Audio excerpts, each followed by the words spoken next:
Ah, the wonderful world of Disney. Let me tell you from experience, there's nothing wonderful about it, but I'm sure I don't need to tell any of you that. I'm sure most of you are quite acquainted with the dark rumors surrounding the conglomerate's outward, overly enthusiastic and happy exterior. Underneath its shell are dreadful rumors and myths regarding abandoned theme sites, the use of real skeletons birthing unspeakable hauntings, and a variety of cover-ups so blatant that the topic itself is merely dusted over with legality, so that it's clear to see that whatever accusations have been made are certainly true, but as far as the law is concerned, simply never happened. The happiest place on Earth is in fact the most corrupt place on Earth. A few years ago, much like many of you I'm sure, I paid little heed to these tales and corresponding gossip. Disney, to me, was what it represented when I was a kid. Colorful scenery, delightful characters, enchanting music, and a sense of magic that only Disney seemed capable of delivering. I hadn't been to a Disney theme park when I was a child and didn't end up making a trip to one, namely the Epcot Center at Disney World in Orlando, Florida, until I was fresh out of college. I managed to graduate with a 3.8 GPA, which to anyone who knew me in high school would note that is epic, and I was thrilled to have achieved such an accomplishment. But this end result was not without its arduous means. Many long nights and weekends were spent at my work desk, at first in the dorm, and then my apartment. The journey was as grueling as it was rewarding, and now that it was over, Tony had convinced me to undertake one last hurrah before parting ways in order to pursue the rest of our lives. Tony was my roommate all through college. When I first met him on the day I arrived at the college dorm, I honestly thought he was a douche.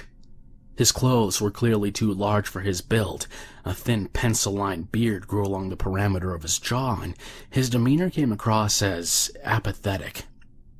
I remember wondering how this kid could even get into college before quickly moving on to what life would be like, being forced to live with him in a cramped space, barely big enough for 2 beds and 2 end tables. Well, apparently, I'm a shit judge of character because Tony turned out to be one of the coolest people I've ever met. Sure, he'd get himself into trouble from time to time, trying to swipe beer from a local gas station or whatever, but he never dragged me into it. So, to me, it was more like antics than an annoyance or an issue. By the end of our first year, we'd become good friends. So much so, in fact, that we decided to go halves on an apartment together, nearby the college, for the end. I honestly can't tell you how the topic of Disney World came up because those details elude me. But I do recall it was Tony suggesting that we go once I told him that I'd never been. The park was within driving distance, less than a half-a-day drive, and because I didn't go out too much, I had acquired a small nest egg of cash that could now be used to reward myself for my diligent academic efforts. Tony lived on impulse, going wherever the wind took him, as the old adage goes. So, once I agreed, he was already making plans to leave the following weekend. There was no point in arguing a delay. For him to listen, I would need to provide him with a good reason, and I had none. So, the following weekend, bright and early Friday morning before sunrise, we were on the highway and headed for the Florida state line. Our destination: Walt Disney World. The only word I can find to describe my first impression of the vast array of Disney-themed buildings, walkways, and characters is spectacular. I found myself in a literal stupor whenever we graced a new area of the park. Those of you who have been there, I'm sure, know exactly what I'm talking about. I'd been to amusement parks before, like Six Flags and Hershey, but Disney World is less of an amusement park and more of an experience. We had walked so much the first day, my feet couldn't wait to finally get some rest in the hotel room.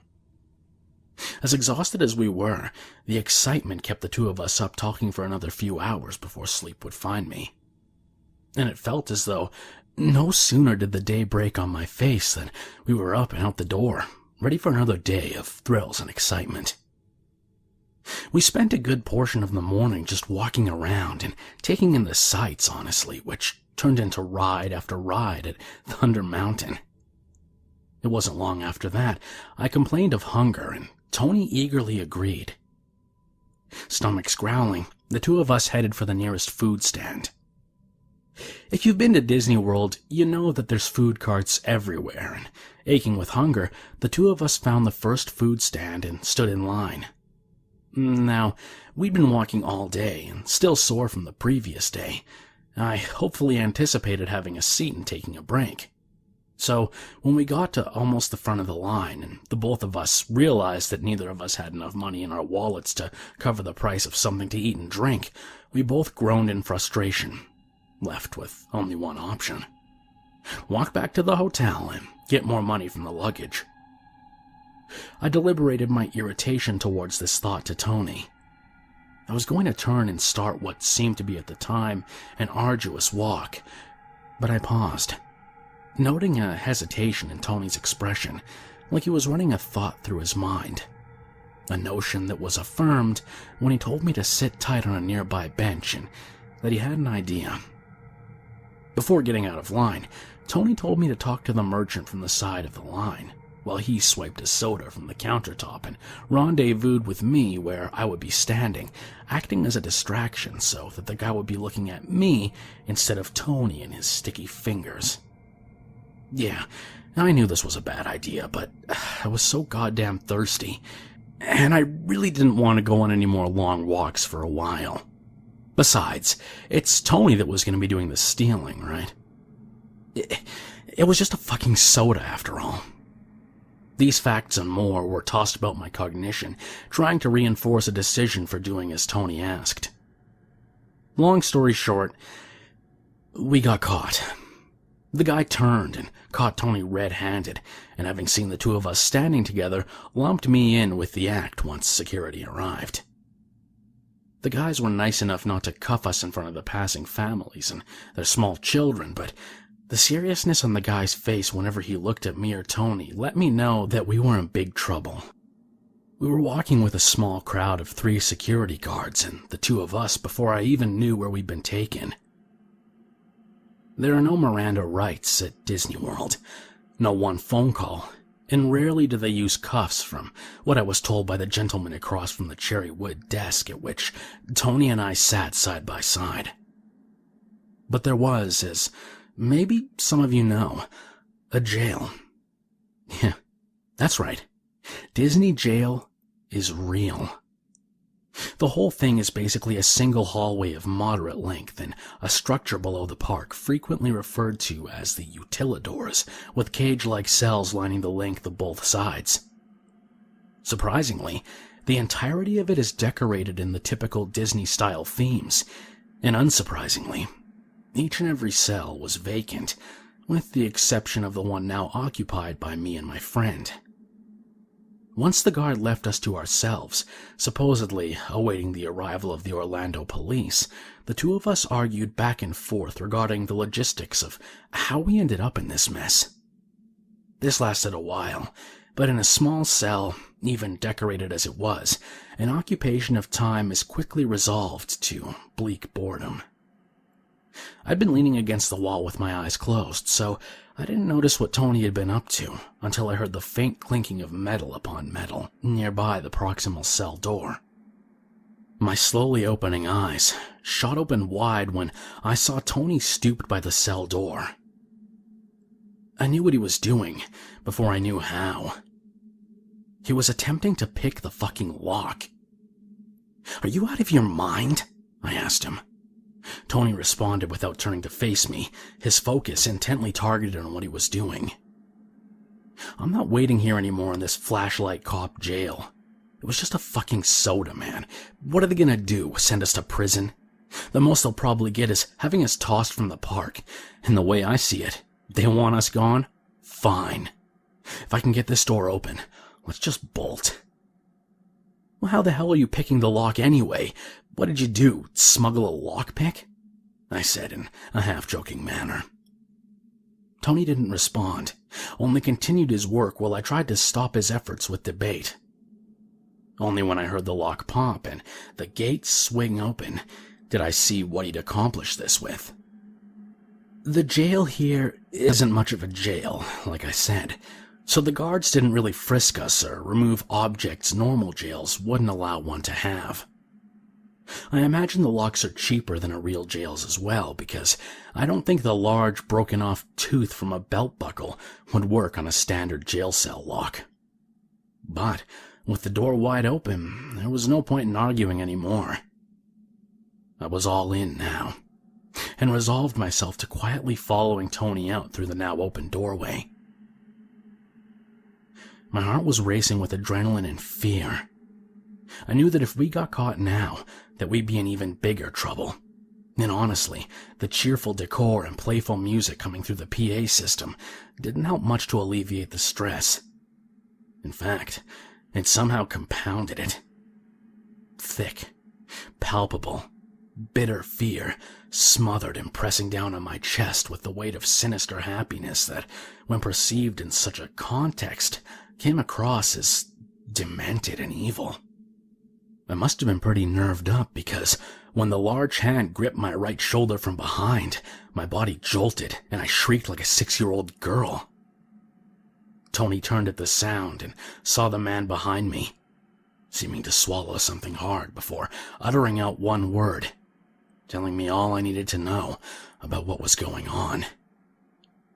Shit. I knew this would fucking happen, and I was so pissed at him for not listening to me. We'd been caught again. I knew we were in some hot water now, but I had no inkling of the despair and terror that would soon follow. If I did, I would have rather died fighting the guards for my life and freedom right there on the spot than enduring what was going to happen. Even now, it's hard to think about it, and I know it won't ever get any easier. And I'll never, ever look at anything Disney the same again. Tony and I remained silent. I, more or less just trying to make myself as invisible as I could to my imprisoners.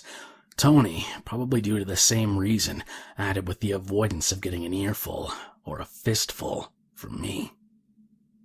The guards were much quieter now, their faces stern. There were 2 of them this time.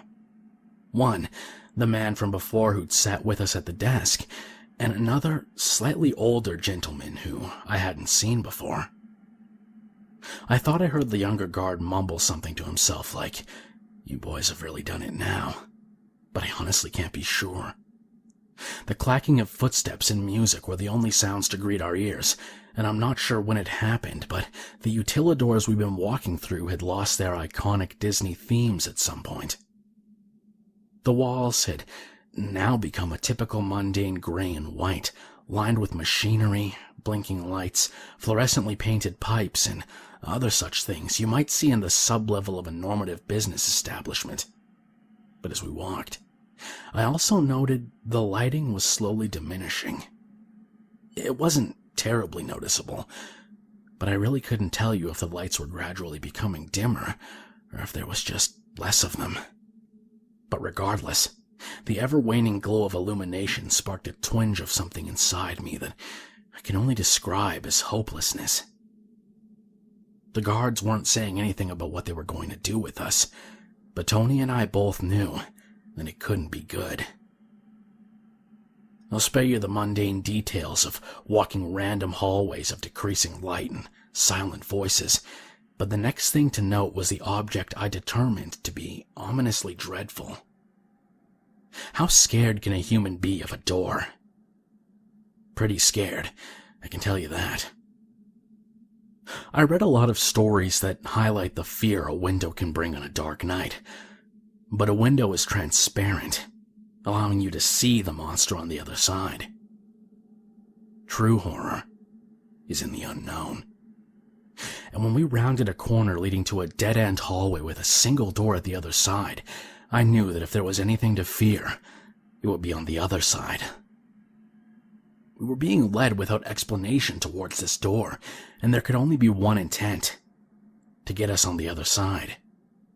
It was metal, iron, or steel, and boasted no label or marker aside from a Mickey Mouse head silhouette. There are Mickey Mouse brands hidden all over every Disney park, but something about this one was different than the rest. In the bottom center of the large black middle circle was a single curved line painted from side to side in white, in an caricature obviously meant to represent a frown. This was supposed to be the happiest place on Earth, and this contrasting symbol of sorrow and despair wrenched at my gut in an almost painful way. The guard reached out, grabbed the handle, and pulled open the door. The room beyond was dark as oil. I had noted the harder demeanor of the guards this time, but when they simply shoved both I and Tony inside before slamming the door behind us, I found myself stunned, confused, and filled with the most stifling sense of panic. I'm sure we were only in there for a matter of 30 or 40 minutes, but it felt like hours. I think Tony and I must have blindly scanned every inch of the walls and floors with our hands. We could feel the door through which we'd entered, and another one directly opposite the room from it, but no matter how many times disbelief took over us, and we checked them again and again, we couldn't find a door handle. We were utterly trapped. I'm a big boy and don't scare too easily, and even back then, but to tell you the truth, it took everything I had not to break down into tears. They could just leave us in here. What if someone forgot we were down here? The thoughts that fluttered within my mind fueled a fear in me I'd never known, and at that moment, I was sure that true, pure fear could be no more intense than this. And a moment later, I was proven wrong. A large, bright overhead light flickered on with a corresponding hum of electricity. The details of the room sprang into light, and my heart sank further into depths that I didn't even know could exist within a man's soul. The walls were plain, stark cement gray, along with the floor and ceiling. The two doors and the light were the only things inside besides Tony and I, and the door opposite from the one we'd come through had words scrawled across it in black paint, applied with a playful, cartoony-style font centered above another frowning Mickey silhouette, spelling out the title, Mickey's House of Pain. I began to back away from the door, as if the object would come to life and pounce at any moment, only halting when abruptly colliding with the wall behind me. Tony turned to look at me. He said nothing, but his expression spoke volumes. Phrases like, "What the fuck?" and "I'm sorry." I didn't know what to do. Frozen in place, still trying to resolve myself to one reaction or another. And that's when the door to Mickey's House of Pain burst open, slamming into the adjoining wall.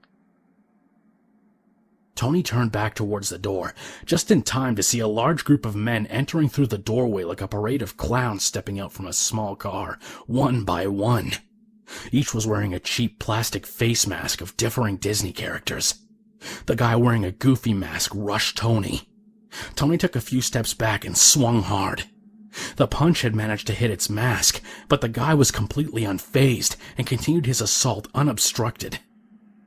I watched Tony try his best to fight them off, but Goofy was joined by a Donald Duck mask-wearing assailant, and then two others I got no more than a shaky look at as I was tackled to the floor by two human beings with bulging arms and foul breath. One wearing a Pluto mask, the other adorning Mickey Mouse. I'll never forget the look of those eyes. Those human eyes set deep within the darkened eye sockets of those smiling masks. These weren't monsters. These were people. But the menace in those eyes told me that if that were true, it would be in the loosest sense of the word. We had been dragged off through the door, each arm held by a burly cartoon mask-wearing brute. I'd failed to notice the music until we were inside. It had gotten loud, The melodic tunes such as It's a Small World and Wish Upon a Star playing so loudly that I could neither hear Tony's frantic words that he shouted at me, nor the chatter that was taking place between the masked assailants that had us ensnared. There was something else mixed in with this jumble of noise as well, but I had yet to make out what it was. It was like a kind of humming and yelling all at once, over and over, but beyond that, left me bewildered for now. Suddenly, the men carrying Tony by his arms stopped. The ones carrying me did not. "Tony!" I yelled, now fighting harder than ever to get free. It was no use. The last I ever saw of my friend was two men pushing him inside an open door along the dark hallway, lined with what appeared to be many more doors, almost all of them closed. I watched the men toss him inside with ease and slam it tightly behind him. I could faintly hear Tony's screams and the shaking door as I was being dragged away. The two men at Tony's door just standing motionless, unmoving, just watching me as if revealing in me hopelessness and grief. I returned my attention forward, fearfully anticipating the sight of my own fate. And that's when I realized it. Some of the doors to the sides were rattling like Tony's now was, faint yelling coming from behind some of them. There were people in all of them, but why? For what? What did they want with us? I received no answers, and even after I was tossed into my own small room with nothing but a bare steel door with a food slot and cement walls for decor, I assumed I would burst into tears at any moment, that I would freak out now that I was left alone. But I think I was suffering the effects of shock at the time, deadening my emotional responses. That changed when the music stopped. I mean abruptly stopped. And the humming and yelling came into a horrible, dreadful clarity. It was the sound of pain.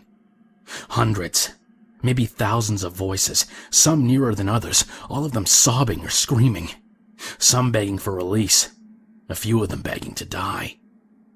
The sound leaked through small vents in the cement, high on the walls on the left and right sides, and from underneath the small crack at the bottom of the door. I heard machinery and coinciding shouts of agony. I heard the sounds of flesh being ripped, women crying for their children, and the sounds of children begging for their parents. It was so hard to discern what these noises were because a lot of them grouped together to form a kind of symphony of suffering that was more than the sum of its parts, like the way a herd of camels would sound if they were on fire. I was sick. I threw up in the corner, and I really couldn't tell you how long I spent in there, as for a while, I think I lost my mind.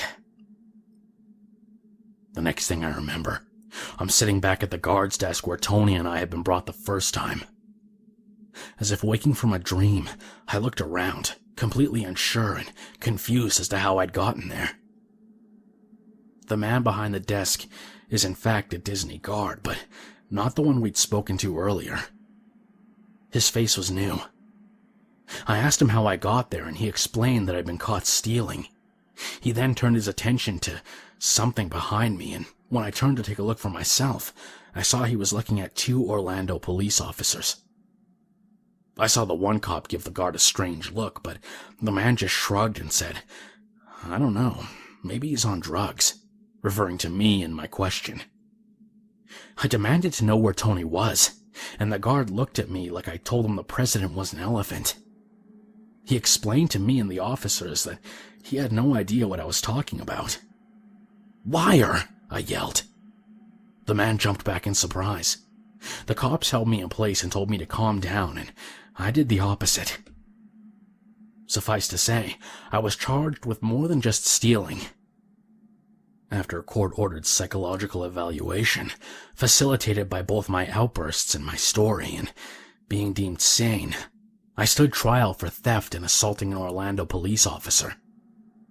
Considering the charges, I got off light with only a year served. The thing is, Tony was never found, and Disney has never acknowledged his existence.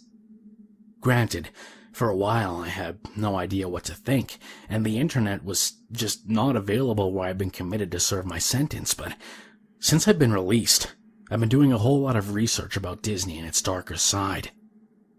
If you just dig a little, all kinds of shit about Disney starts to float to the surface.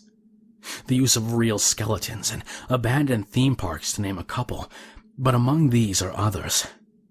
Did you know that suicide is so prevalent at all Disney attractions that it could almost be labeled as some kind of tourist epidemic? At Disney Hotel in Disneyland, a man leapt to his death from the 14th floor in 1994. In 1996, a similar event occurred when a dentist did the same thing, followed by another from the 9th floor the same year. At Disney at Paris in 2013, an employee doused himself in gasoline and attempted to set himself on fire before being stopped by security. But the strangest of all also occurred at Disney Paris in 2010, when a worker took his own life by jumping out the window at the top floor of the Disney Paris Sleeping Beauty Castle. Upon inspection of the man's work area, investigators found a disturbing suicide note of sorts written on the wall. It read, "I don't want to go back to Mickey's house." They claimed to not know what he could have meant, but I have an idea. Tony was never found, and despite my efforts, he's been presumed only missing. Even his parents don't believe me, quick to write off what I have to say as crazy talk and resigning themselves to believing he simply ran off to live his life. I honestly think they just don't want to accept that their son met with some kind of bitter end without some kind of tangible evidence on which to staple the notion. I can't say I blame them. A few years ago, I wouldn't have believed me either. And of course, Disney has admitted nothing. Unsurprisingly, they haven't been implicated for anything, and I'm sure they pay people to make sure they never will. Whatever that place is for, Mickey's House of Pain, I don't know. Whether Disney's covering up for human trafficking activity or simply murdering and disposing of unruly parkgoers, I can't say for certain, but I will say this. There are a staggering number of people that go missing from Disney-themed resorts every year, children and adults alike. Don't believe me? Look it up. In fact, look any of this up. You'll find it's all very terribly true. I want to go back. I want to go back and find out more about what happened and why, but I've since been legally banned from visiting any Disney-themed resort. Still, the thought of trying never eludes me. It's one of those things that keeps me awake at night, knowing that maybe, just maybe, Tony's still alive. Somewhere. Deep in the depths of the most hidden of utilidors, undergoing the most sinister forms of torture, or worse. The other thing that keeps me up at night is the Disney-themed music that I can sometimes hear on the most silent of nights, off in the distance, beyond my window, in the dark. The thing is, each time I hear it, it's louder, or maybe closer. And I know that wherever it's coming from, whoever it's coming from, that they want me back. They want to take me back to Mickey's House of Pain.